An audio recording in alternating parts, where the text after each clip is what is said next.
Hello बच्चों, मेरा नाम प्रिंस। मैं वेदांत एकेडमी क्लासेस पे आज आपके सामने अकाउंट्स की फर्स्ट वीडियो लेके आया हूँ। थोड़ा सा किसी कारणवश हमारी वीडियो आने में थोड़ा लेट हो गया है, लेकिन आज से हमारा अकाउंट्स का फर्स्ट चैप्टर जो कि क्या है, फंडामेंटल ऑफ पार्टनरशिप फॉर्म, चालू होने वाला है। आपके स्कूल्स में ये चैप्टर चालू हो चुका होगा या किसी स्कूल में चैप्टर चालू होने वाला होगा। तो आज से हम ये टॉपिक चालू करते हैं और आशा करते हैं कि आप हमसे कंटिन्यू जुड़े रहेंगे इस प्लेटफॉर्म के माध्यम से, यूट्यूब के जरिए फिलहाल तो अभी। और हमारा जो चैप्टर होगा पार्टनरशिप, बेसिकली मान चलिए आपका ये चैप्टर है 2 से ज़्यादा बोल सकता हूँ मैं, ऑलमोस्ट अगर स्कूल में पढ़ाया जाए तो ये चैप्टर आपका पूरा 1 महीना लेके जाता है जो ढंग से पढ़ाएगा। लेकिन मैं ट्राई करूंगा 7 से 8 वीडियो में इसके कॉन्सेप्ट क्लियर हो जाएं, अदरवाइज जो न्यूमेरिकल्स क्वेश्चंस होंगे उसको मैं उसके बाद कराऊंगा। ठीक है, आइए चैप्टर चालू करते हैं जिसका नाम है पार्टनरशिप। अच्छा, इसको चालू करने से पहले मैं आपको बताऊंगा, आपको जरा जानिए क्या होता है। जैसे पहला टर्म है पार्टनरशिप, क्या होती है।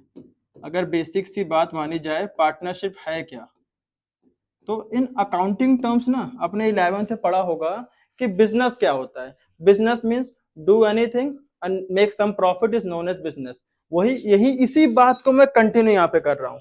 व्हेन टू और more than two person, when two or more than two person join together and start business for some future benefits, for some future benefit is known as partnership। मतलब ये basic सी meaning है, मैंने दे रखी है फिलहाल, जो बच्चों को समझ में आ जाए। जैसे कि ये मीनिंग आपको देखिए यहाँ पे लिखी होगी, when two or more than two person join together and start business for some future benefit is known as partnership। लेकिन जो हमारी 1932 एक्ट है पार्टनरशिप का, उसने भी कुछ मीनिंग दे रखी हुई है, वो हम अलग पढ़ते हैं फिलहाल। अभी बेसिक सी बात है, पार्टनरशिप क्या होता है वो हम समझे कि दो या दो से ज्यादा लोग साथ मिलके फ्यूचर बेनिफिट के लिए क्या करे, बिजनेस करे। ठीक है, उसको हम पार्टनरशिप बोल सकते हैं भाई साहब। ठीक, अब देखो होता क्या है पार्टनरशिप में, थोड़ा सा और डीप जाते हैं इसमें। अभी पार्टनरशिप कौन कौन कर सकते, अच्छा हाँ, ये जो पार्टनरशिप है यहाँ पे कौन से एक्ट फॉलो हो बेटा आपका, the partnership act, the partnership act 1932 के तहत हम सारे क्लॉज यहाँ पे मेंटेन करेंगे, ये सारी चीजें फॉलो करेंगे।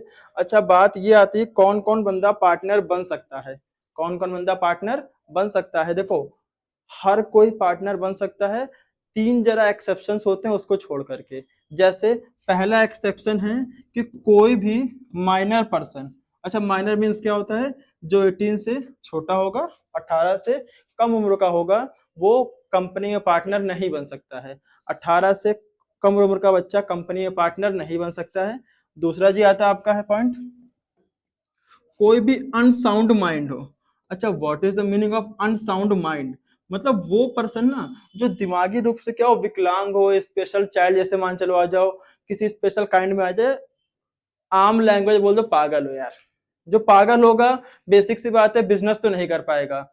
जब बिजनेस नहीं कर पाएगा तो भाई मैं मान चलो एक बिजनेस स्टार्ट कर रहा हूँ, मेरे साथ वाला पागल है तो मैं उसके साथ बिजनेस क्यों करूंगा, बेसिक सी बात। तो वही टर्म है कि अगर कोई अनसाउंड माइंड होगा तो मैं उसके साथ बिजनेस नहीं करूंगा या फिर वो उसको पार्टनर नहीं बनाऊंगा।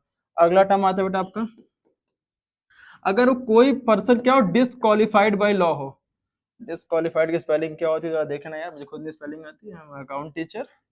डिसक्वालिफाइड वॉट एवर, डिसक्वालिफाइड हो, डिसक्वालिफाइड बाय लॉ, मतलब कानूनी तौर पे वो कोई अपराधी हो या कुछ ऐसा हो जिससे पार्टनरशिप में स्टार्ट नहीं कर सकते हैं, इसको कानून ने मना कर रखा है एक तरीके से। ठीक है, कोर्ट द्वारा कुछ निलंबन हो उसका, वॉट एवर जो भी हो। जैसे मान चलो डिसॉल्व, उसको सरकार ने डिसोल्यूशन, डिसॉल्व पार्टनर घोषित कर दिया हो कि ये बंदा क्या है पूरी तरीके से डिसोल्यूशन, डिसॉल्व की हिंदी क्या होती है, जो खुद नहीं याद आ रही यार, इंसॉल्वेंट हो, दिवालिया हो। अगर सरकार ने उसको दिवालिया घोषित कर दिया हो तो भी हम उसको अपनी कंपनी में एज अ पार्टनर ट्रीट नहीं कर सकते हैं, आप कंपनी में उसको हम पार्टनर नहीं ले सकते हैं। ये कुछ फीचर्स हैं। अच्छा, एक पॉइंट आता है ना, ये जो आपका अनसाउंड माइंड है, ये माइनर वाला पर्सन है, ये बड़ा इंपॉर्टेंट है। क्यों इंपॉर्टेंट है देखना जरा, बताएं। एक कंडीशन आती है ना कि हम वहां पे 18 से बिलो वाले को, सॉरी इरेजर 18 बिलो वाले को हम कंपनी का पार्टनर बना सकते हैं कब? कुछ कंडीशन है। अगर कंपनी को उससे कोई बेनिफिट हो रहा है, अगर कंपनी को 18 साल के कम उम्र के बच्चे से कोई बेनिफिट हो रहा है, तब कंपनी उसको एज अ पार्टनर कंपनी में ट्रीट कर सकती है। या सॉरी, कंपनी द्वारा फर्म, हम लोग यहाँ फर्म की बात कर रहे हैं। जब दो या दो से अधिक लोग मिलके स्टार्ट करते बिजनेस है तो वो सब मिलके फर्म बनाते हैं, ठीक है। तो जब फर्म बेनिफिट प्राप्त करे किसी 18 साल से कम उम्र के बच्चे को ज्वाइन करने से, एट दैट केस में हम उसको अपनी कंपनी में ज्वाइन कर सकते हैं। लेकिन एक बात ध्यान रखना, वो प्रॉफिट में भागीदार होगा। अगर कंपनी का लॉस होता है तो उसमें कोई भी उसका पार्टिसिपेंट नहीं होगा, पार्टिसिपेशन नहीं होगा। इन केस घुमा फिरा के ये बोल रहा हूं, अगर कंपनी फायदा कमाएगी तो उसको मिलेगा, लॉस होगा तो जो पार्टनर्स बचे वाले हैं 18 प्लस वाले हैं सिर्फ वही लॉस को बियर करेंगे। तो एक स्पेशल केस है। स्पेशल केस में क्या है, अगर कोई बंदा माइनर है तो उसको हम कंपनी में ज्वाइन कर सकते हैं, लेकिन किसके तहत, कि उससे कंपनी का क्या हो, फायदा हो, उससे कंपनी का फायदा हो। किसी अदर केस पे हम उसको ज्वाइन नहीं कर सकते हैं, ठीक है। अच्छा, एक और कंडीशन है, कब हम इसको अपनी कंपनी में एज अ पार्टनर या लाइबिलिटी के तहत मान सकते हैं, कब इसको अपनी कंपनी में ज्वाइन कर सकते हैं, कि फुल्ली अब चाहे फायदा हो चाहे नुकसान आपको बियर करना पड़ेगा। तो देखो, जैसे ही 18 साल का हो जाएगा वो माइनर वाला पर्सन, उसके सामने एक ऑफर रखेंगे हम कि अब आप कंपनी में मेरी एज अ सॉरी फॉर्म में मेरी पूरी तरीके से ज्वाइन हो जाइए, ठीक है। तो जब हम बोलेंगे हमारी फॉर्म में पूरी तरीके से ज्वाइन हो जाइए, तो उसको हम देंगे 6 मंथ, उसको हम देंगे, अरे यार इडियट्स, उसको हम देंगे 6 मंथ, कि 18 साल के बाद उसको हम देंगे 6 मंथ हमारी कंपनी में ज्वाइन होने के लिए। अगर वो 6 महीने में हमारी कंपनी में फुल्ली ज्वाइन होता है तो ठीक है, अदरवाइज हम उसको अपनी कंपनी से क्या कर देंगे, जाने देंगे। और क्या बोल सकते हैं आगे बेटा। चलो, ये आपका बेसिक थोड़ा टर्म था। आगे बात करते हैं और क्या क्या चीजें पार्टनरशिप में आती हैं। जैसे अगर हम पार्टनरशिप स्टार्ट करते हैं, अभी सब ये एक पीडीएफ फॉर्म में आपको मिल जाएगा, आगे भी दिखाऊंगा मैं आपको भी थोड़ा सा भी, ठीक है। फिलहाल तो हम समझा रहे हैं, ओवर भी दे रहे हैं चैप्टर में क्या क्या पढ़ना हमको फिलहाल अभी, ठीक। अब आता है इसे टर्म, एक और मिनट। देखो, जो पार्टनरशिप स्टार्ट होती है ना बेटा, तो सारे पार्टनर के बीच में एक एग्रीमेंट होता है। क्या होता है, एग्रीमेंट। याद कीजिए 11th में चैप्टर था, सेकंड चैप्टर में, उसमें आपने पढ़ा था बिजनेस में पार्टनरशिप डीड। वही डीड क्या है ना, आपका एग्रीमेंट है। जो कि एग्रीमेंट आपका दो फॉर्म में होता है, या तो ओरल फॉर्म में या रिटर्न फॉर्म में, ठीक है। एग्रीमेंट आपका ओरल फॉर्म में, रिटर्न फॉर्म में हो रहा है। और एक बात ध्यान रखना, जो चीज रिटर्न फॉर्म में होती है ना पार्टनर्स के बीच में, उसी को हम लोग क्या बोलते हैं, पार्टनरशिप डीड बोलते हैं। उसी को हम लोग पार्टनरशिप डीड बोलते हैं, ये बात ध्यान रखना। अच्छा, क्या पार्टनरशिप डीड बनाना कोई कंपलसर है? तो इसके पीछे कोई कंपलसरी नहीं है कि आपको बनाने के लिए बाध्य है कि पार्टनरशिप एक्ट बोलता है नहीं भैया बनाना पड़ेगा, कोई मैंडेटरी नहीं है, कोई मैंडेटरी नहीं है। लेकिन एक फ्यूचर में अगर कोई पार्टनर्स के बीच में डिस्प्यूट हो रहा है, उस डिस्प्यूट से बचने के लिए पार्टनरशिप डीड बनाना काफी अच्छा होता है भविष्य के लिए, ठीक है। आगे आते हैं, इस बेटा हम लोग थोड़ा सा, अब बताएं, जस्ट इन केस मान चलो मेरा बहुत अच्छा मित्र है, अब मैं उसके साथ अगर पार्टनरशिप डीड बनाऊंगा ना बेटा, तो हमारे बीच में पहले डिस्प्यूट हो जाएगा, हम बिजनेस स्टार्ट ही नहीं करने वाले हैं। तो हम ट्राई करते हैं ना कि बिजनेस स्टार्ट करें, लेकिन वहां पे डीड नहीं बनाते हैं, जस्ट इन केस। तो याद रखना, अगर जिस कंपनी में डीड बिना डीड बनाए ही क्या कर रहे हैं हम लोग हैं, पार्टनरशिप कर रहे हैं, तो वहां पे जो सारे क्लॉजेस होंगे ना बेटा, वो आपके पार्टनरशिप एक्ट 1932 के तहत फॉलो होंगे। द पार्टनरशिप एक्ट 1932 के तहत फॉलो होंगे, ये बात ध्यान रखना। व्हाट आई एम सेइंग, मैंने बोला पहली बात तो आप बनाइए डीड। अगर आप डीड नहीं बना पा रहे हैं, डीड नहीं बन रहा है या डीड साइलेंट है, एट दैट केस में क्या होगा, हम पार्टनरशिप एक्ट 1932 को फॉलो करेंगे। पार्टनरशिप एक्ट 1932 को फॉलो करेंगे, ये सारे पार्टनर फॉलो करते हैं एट द एंड। आगे आते हैं, और क्या टर्म्स में है। अभी सब मैं आपको लाइन से दिखाऊंगा, थोड़ा सा ओवर भी दे रहा हूँ, इसके डी में भी नहीं जा रहा फिलहाल, ठीक है, देखना अभी। आगे आते हैं, ऐसे हम लोग हैं आगे, थोड़ा इसमें टर्म्स होते हैं। अच्छा, कुछ और कंडीशंस आती हैं जस्ट इन केस कि पार्टनर्स की क्या क्या लाइबिलिटीज होती हैं। जैसे बताएं, पार्टनर की एक लाइबिलिटी होती है, क्या लाइबिलिटी होती है, पार्टनर्स लाइबिलिटी, कि अगर कोई पार्टनर, जस्ट इमेजिन, अगर हम तीन पार्टनर ए बी सी, तीन पार्टनर हैं, ऐसे मान चलिए ए है, बी है, सी है, ये तीन पार्टनर हैं, ए बी सी तीन पार्टनर है, और सी ने क्या किया, मान चलिए सी ने फर्म का कोई ऐसा असेट लेके जाके बाहर बेच दिया और उससे फायदा कमा लिया। सी ने क्या किया, फर्म का असेट ले जाके बेच के उससे फायदा कमा लिया। तो जब कोई पार्टनर फर्म की प्रॉपर्टी का इस्तेमाल करके अगर कोई प्रॉफिट कमा रहा है, तो वो जो प्रॉफिट है ना बेटा, वो पूरा प्रॉफिट फर्म में मिलेगा, फर्म को मिल जाएगा, वो पूरा का पूरा प्रॉफिट फर्म को मिल जाएगा। लेकिन एट दैट केस अगर उससे कोई लॉस हो गया, जैसे मान चलो सी ने क्या किया, फर्म्स की कोई प्रॉपर्टी, फर्म की कोई प्रॉपर्टी उठाई जाके बाहर बेच दी और उससे लॉस हो गया, तो उस केस में सारी की सारी फर्म आपके लॉस बियर नहीं करेगी, अकेला कौन लॉस बियर करेगा भाई साहब, आपका सी बियर करेगा। बताओ कितनी नाइंसाफी है, फायदा हो तो सबको मिले, लेकिन लॉस हो तो किसको मिले, सिर्फ सी को मिले, या सी सिर्फ बियर करे। तो यही फर्म की पार्टनरशिप एक्ट 1932 बोलता है कि या तो आप ईमानदारी से काम करिए, अगर आप चोरी या किसी चीज पे आ गए तो भाई फायदा होगा तो सबका फायदा होगा, और लॉस होगा तो सिर्फ किसका होगा, आपका अकेले होगा, ठीक है। ये पार्टनर की लाइबिलिटी होती है। अच्छा, बात ये भी आती है, ऐसे बात ये आती है कि मान चलो ए बी सी तीन पार्टनर हैं, सी अकेला काम कर रहा है, सी अकेला काम कर रहा है, तो क्या अकेले उसको ये पूरा प्रॉफिट मिलेगा, जी नहीं। पार्टनरशिप एक्ट 1930 बोलता है कि सी एज ए एजेंट काम कर रहा है तीनों के बिहाफ, दोनों के या तीनों लोग मिला के एक तरीके से, मतलब भले अकेले से ही काम क्यों ना करे, लेकिन जो प्रॉफिट और लॉस होगा वो तीनों के तीनों बियर करेंगे, ए बी सी तीनों, ठीक है। तो जो पार्टनर है एज ए एजेंट भी कंपनी में काम करता है, एज अ एजेंट भी कंपनी में काम करता है। आगे आते हैं, कुछ टर्म अब जो थोड़ी थोड़ी बेसिक बेसिक मैंने आपको थ्योरी बता दी है, थ्योरी यार एक दो नंबर के एमसीक्यू में आती है। अब जो मेन है, जो मतलब आना ही आना कंपलसरी, उसका आना है, मोस्टली इस बार भी आया है, पिछले साल भी आया था, उसके पिछले साल भी आया था, मतलब हर साल ये टॉपिक तो आ ही रहा है, इतना इंपॉर्टेंट है, और 4 से 4 मार्क्स का तो श्योर आ रहा है।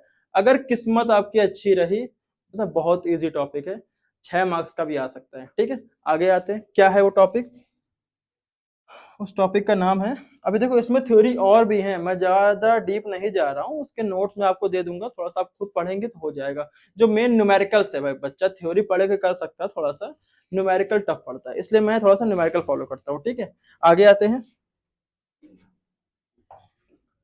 अब देखिए पहले वहां तक पहुंचने कहानी एक याद करते हैं।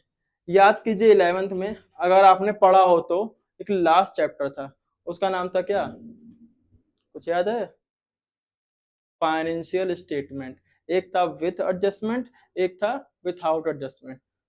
अगर आपने कुछ भी पढ़ा होगा आपको इतना तो याद होगा कि 11th में हम पहले बनाते थे ट्रेडिंग अकाउंट, अगर याद हो तो, इसके बाद हम बनाते थे प्रॉफिट एंड लॉस अकाउंट, याद कीजिए, अब इसके बाद हम बनाते थे बैलेंस शीट, इसके बाद हम बनाते थे बैलेंस शीट।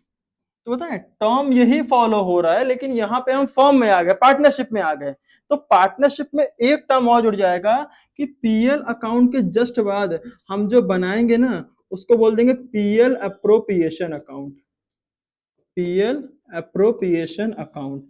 अब ये किस बला का नाम है कि पीएल अप्रोप्रिएशन क्या होता है, बात ये आती है।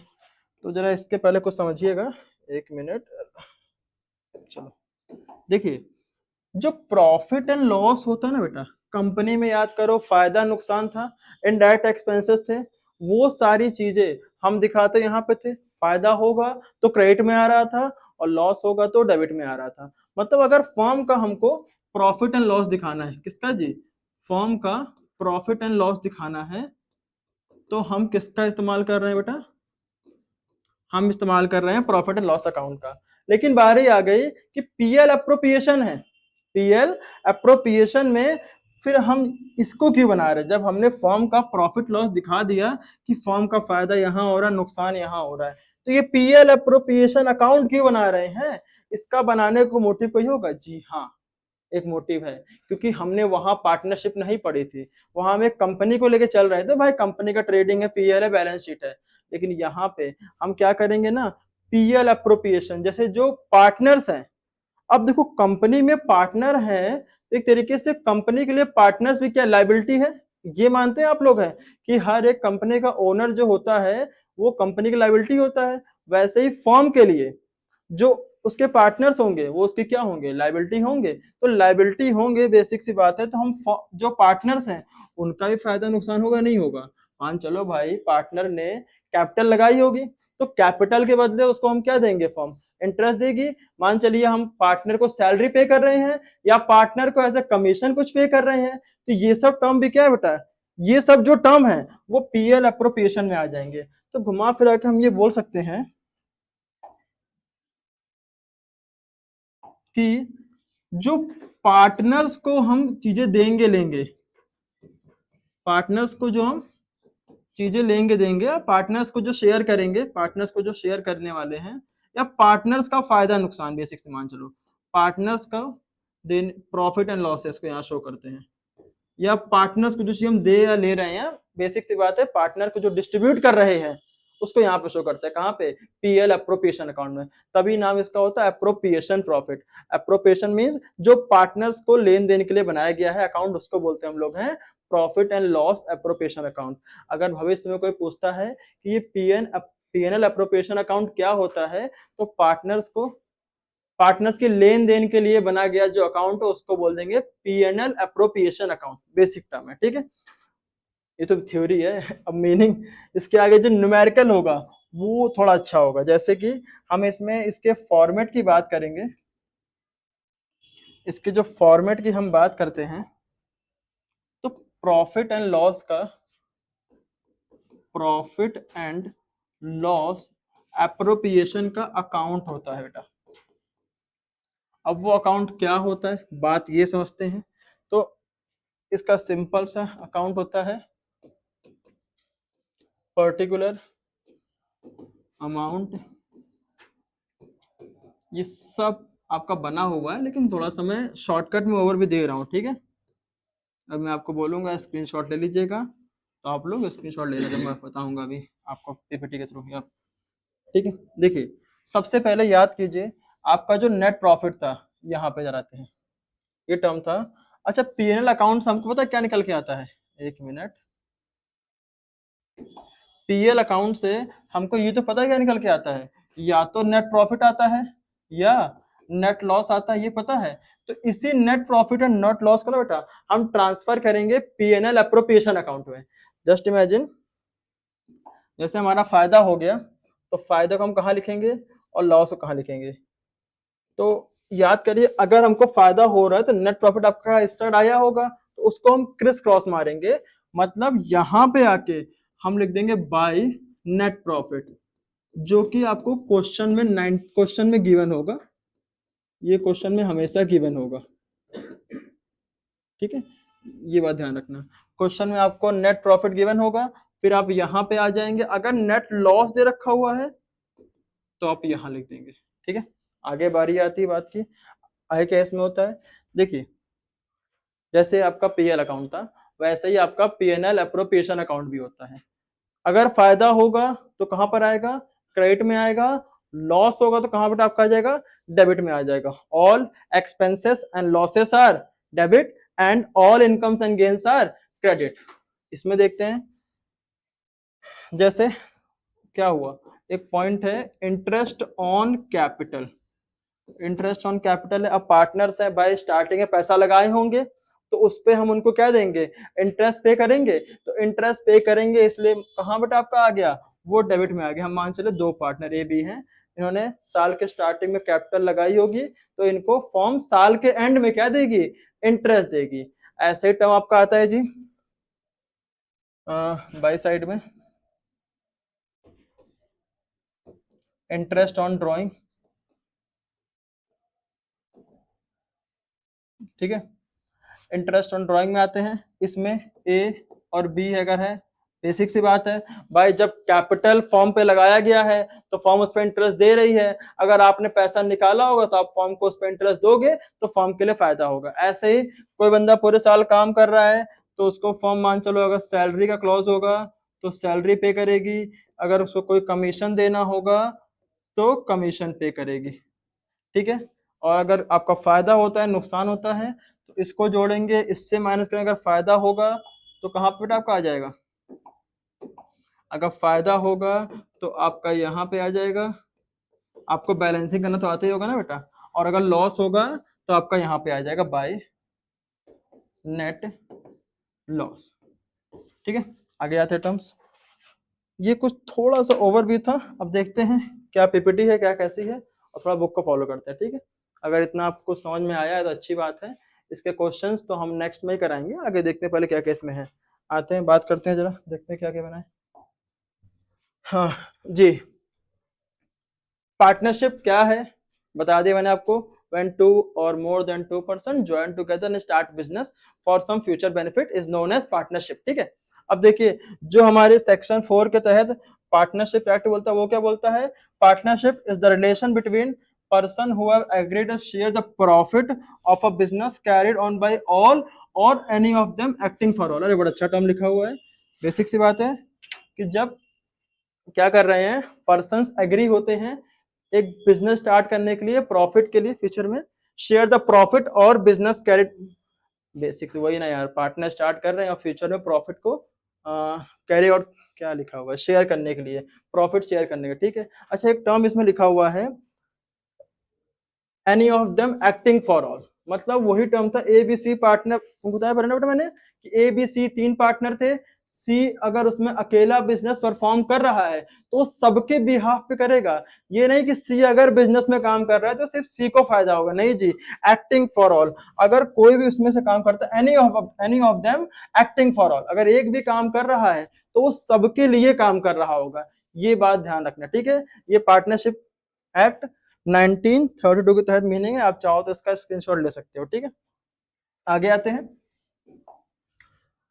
अब कुछ फीचर्स हैं, हाँ बेसिक सी बात है, इसमें 2 और मोर देन 2 पर्सन होते हैं, बताया मैंने आपको, जिसमें हम लोग, अच्छा हाँ एक और बात, पार्टनरशिप में मैक्सिमम कितने लोग हो सकते हैं, अब जो पहले 2013 वाला लॉ था आपका उसमें थे आपके 100 मेंबर, 100 लोग थे, लेकिन अब जो नया है जिसे सरकार फॉलो कर रही है, सरकार क्या कंपनी फॉलो कर रही है, पार्टनरशिप फॉलो कर रहे हैं, जो कि आपका 2014 के तहत है कि एक पार्टनरशिप में मैक्सिमम 50 लोग ही हो सकते हैं, उससे ज्यादा नहीं होंगे, इसको सेंट्रल गवर्नमेंट डिसाइड कर रखा है, अब इसमें आगे लिखा होगा कहीं ना कहीं, ठीक, देखते हैं आगे। देखो एवरी पर्सन, सारे पर्सन बेटा आपके पार्टनर बन सकते हैं, 3 लोग को छोड़ के, minor a person who is unsound mind, ठीक है, और क्या हो जो डिस्क्वालिफाइड बाय लॉ हो, ठीक है, बेसिक सी बात है, किसी भी लॉ के तहत क्या हो डिस्क्वालिफाइड हो, मतलब किसी कानून ने उसको मना कर रखा हो कि आप किसी भी पार्टनर्स में एक्ट नहीं कर सकते हैं, वॉट जो भी आपका होगा, आप समझ गए होंगे, पहले बता चुका आपको मैं हूँ। आगे आते हैं, रूल 10 बोला गया है कि एक कंपनी में फॉर्म में 50 से ज्यादा पार्टनर्स नहीं हो सकते हैं, अगर बताया मैंने आपको, ठीक है। आगे देखते हैं, इसमें क्या है, एग्रीमेंट, हाँ भाई एग्रीमेंट होता है पार्टनर्स के बीच में, जो कि ओरल भी होता है और रिटर्न भी होता है, ठीक है, आइदर रिटर्न और आपका ओरल भी होता है, लेकिन जो ओरल के फॉर्म में होगा उसको हम लोग क्या, हाँ ठीक लिखा हुआ है, the written agreement among the partner is known as partnership deed, जो पार्टनर्स के बीच में क्या होगा, रिटर्न एग्रीमेंट होगा, उसको हम लोग क्या बोल देंगे, पार्टनरशिप डीड बोल देंगे। आगे आते हैं भाई, बिजनेस आपको कैसा होना चाहिए, लॉफुल होना चाहिए, अगर कोई भी आप गैर कानूनी काम करोगे तो क्या सरकार करने देगी, नहीं करने देगी, बेसिक सी बात है, तो लॉफुल आपको होना चाहिए। प्रॉफिट शेयरिंग, भाई जिसका जो हिस्सा है, जिसका जो शेयर है, हमेशा क्लियर होना चाहिए, आपका लिखा है the agreement between among the partners must be to share profit and losses of the business, it is not essential that the partner must share losses, basic सी बात है, कोई ऐसा मतलब कि आपको प्रॉफिट एंड लॉस का शेयर हमेशा गिवन होना चाहिए, ठीक है, घुमा फिरा के। आगे आते हैं। हाँ, ये एक टर्म लिखा हुआ है, बड़ा इसको बोल्ड किया गया है, क्या लिखा है? A minor may not be a partner in a firm, but with the consent of all the partner may be admitted to the benefit of partnership। बिल्कुल सही, देखो वही बात बोल रही है, अगर आपका पार्टनर फर्म का बेनिफिट हो रहा है तो उस माइनर को लेंगे, अदरवाइज उस माइनर को हम अपनी कंपनी में नहीं लेंगे, ठीक है। और a minor can be a partner in the profit of the firm, और माइनर सिर्फ कंपनी के फायदे में पार्टनर होगा। अगर इन केस कभी लॉस आता है तो उसको हम लॉस में कंसीडर नहीं कर सकते हैं। मतलब 18 साल से नीचे बच्चा है कोई, तो उसको हम कंपनी के फायदे रखेंगे, लॉस के केस में उसको हम नहीं रखेंगे, ठीक है। आगे आता है। अच्छा, एक और पॉइंट है, विद इन जैसे ही 18 साल का हो जाएगा तो उसको हम कंपनी में जोड़ जाड़ लेंगे, वो सब बता रहा है। एंड देन उसके बाद वो बन जाएगा लाइबल। लाइबल मीन्स 18 साल के बाद वो फायदा भी लेगा तो नुकसान भी देना पड़ेगा उसको, ठीक है। और 6 मंथ का समय देते हैं, लिखा हुआ है विद इन अ 6 मंथ, ठीक है। 18 साल होने के 6 महीने बाद हम उसको ऑफर देते हैं, भैया 18 साल होने के बाद 6 महीने तक उसको ऑफर देते हैं कि हमारी कंपनी में आप जुड़ सकते हैं एज अ पार्टनर, ठीक है। आगे आते हैं, क्या लिखा हुआ है? पार्टनरशिप डीड क्या होती है? बिल्कुल सही, वही जो पीछे बताया यार, वही सब कुछ है। रिटन एग्रीमेंट आपका होता है, डॉक्यूमेंट होता है, ये एक लीगल डॉक्यूमेंट्स है, ठीक है। अगर किसी भी, हाँ इसमें लिखा बड़ा अच्छा पॉइंट लिखा हुआ है, it is better to have a written agreement to avoid any dispute. सबसे ओरल तो अच्छा होता ही है कि ओरल बोल दिया है, अगर मानो तो ना, कभी अगर पलट जाए कोई तो, अब भाई आजकल तो भाई भाई का नहीं होता है, तो दोस्ती यारी तो बात की बात है, ठीक है, भविष्य के लिए। और पार्टनरशिप कर रहे हैं फ्यूचर में, अब सोचो कंपनी का लॉस हो रहा हो, एक भाग जाए, तुम अकेले फंस जाओ, इसलिए ट्राई करते हैं हमेशा क्या है कि उनके बीच में क्या एक डीड हो और रिटर्न एग्रीमेंट हो, ठीक है। अच्छा, पार्टनरशिप डीड का एक और नाम होता है, अगर आपको याद हो तो, याद क्या, आपने पढ़ा ही क्या होगा, article of partnership, if I am not wrong, article of partnership ही होता है दूसरा नाम इसका। एक मिनट, इम्पोर्टेंस पार्टनरशिप डीड, हाँ आर्टिकल ऑफ पार्टनरशिप ही नाम होता है, ठीक है, आई एम राइट, ओके। तो पार्टनरशिप का जो अनदर नेम है वो है आर्टिकल ऑफ पार्टनरशिप, इसको भी याद रखना, पूछ सकता है वाई वाई में आपका कहीं पूछ सकता है कि पार्टनरशिप का अदर नेम भी क्या हो सकता है, ठीक है। तो आर्टिकल ऑफ पार्टनरशिप। आगे बारी आती है डिस्क्रिप्शन, भाई ये सब आपको पता होना चाहिए कि उसमें नेम ऑफ पार्टनर, उसने कितना पैसा लगाया, क्या किया है, उसका कमेंसमेंट कितना है, कितना उसने पैसा लगाया, कंपनी नेचर कैसा आपका बिजनेस है, कौन कौन कितने पार्टनर ने कैसा कंट्रीब्यूशन किया, ये सब आप थोड़ा देख लो, स्क्रीनशॉट ले लो। उसका इंटरेस्ट ऑन कैपिटल का रेट क्या होगा, इंटरेस्ट ऑन ड्राइंग का रेट क्या होगा, ये सारी चीजें आपकी उस डीड में क्या होती हैं, मेंशन होती हैं, ठीक है। अब बारी आती है जस्ट इन केस अगर आपकी डीड फॉलो ना हो, डीड फॉलो ना हो, ये भी इसी का ही है, डेथ ऑफ पार्टनर क्या क्या सेटल करें, डिस्प्यूट कैसे सेटल करने वाले हैं। हाँ, ये क्या है, importance of partnership deed, legal document होता है। अच्छा, वही इसी को थोड़ा सा डिस्क्राइब किया जा रहा है, it is govern the right duties and liability of each partner, हाँ ठीक है। डिस्प्यूट वो बता रहा है कि अगर कोई डिस्प्यूट राइज होता है तो हम पार्टनरशिप डीड के तहत उसको रिजॉल्व कर सकते हैं। मान चले दो पार्टनर लड़ गए, कोर्ट में चले गए, तो उनसे सरकार, कोर्ट पहले एक चीज पूछती है कि आपके बीच में डीड थी कि नहीं थी, एग्रीमेंट था कि नहीं था। अगर नहीं था तो अलग बात है, फिलहाल अगर एग्रीमेंट होगा तो उसके तहत ही क्या होता है, डिस्प्यूट्स क्लियर होते हैं। अब बारी आती है अगर डीड नहीं हो तब क्या होगा, तो बताया था मैंने आपको अभी, the Indian partnership act 1932 apply हो जाएगी जब पार्टनरशिप डीड क्या हो, नहीं हो, या डीड आपकी साइलेंट होगी, तो आपका बेटा क्या अप्लाई हो जाएगा, पार्टनरशिप एक्ट 1932 अप्लाई हो जाएगी। हाँ, एक मिनट,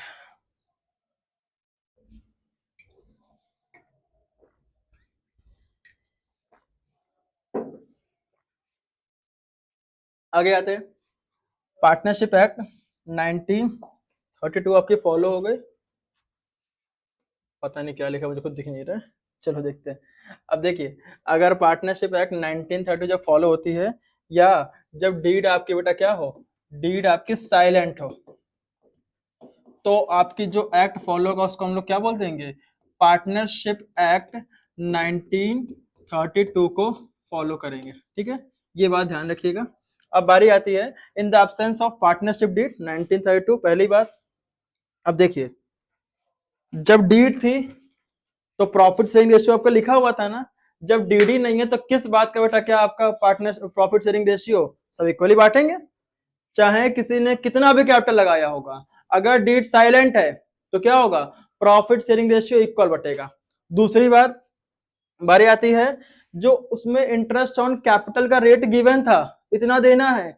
यहाँ कंपनी बोले काहे का पार्टनरशिप एक्ट का इंटरेस्ट, सॉरी काहे का पार्टनर्स का इंटरेस्ट, क्या आपने डीड बनाई, नहीं बनाई ना, तो इंटरेस्ट ऑन कैपिटल भी नहीं देंगे। तो ऐसे ही पार्टनर बोल देगा कि हम आपको इंटरेस्ट ऑन ड्राइंग भी नहीं देंगे, इंटरेस्ट ऑन ड्राइंग भी आपको हम नहीं देंगे। चलिए अच्छी बात है।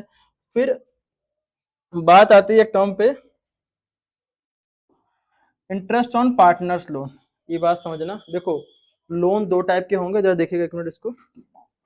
देखिए लोन जो होंगे, एक होता है फर्म ने लोन दिया पार्टनर को, फर्म ने लोन दिया पार्टनर को, एक मिनट,